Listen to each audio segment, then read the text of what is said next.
ကဲဒါကတော့ဒီဘက်တစ်ချမ်းစေးတုံးပါတယ်ခင်ဗျာစေးတုံးနေပါတယ်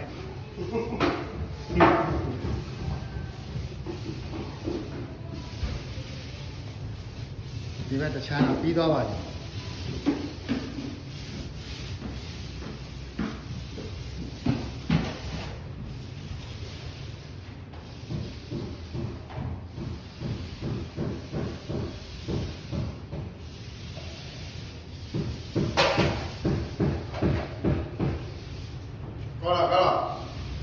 ကောင်းတယ်ရှယ်ပဲဝါဟော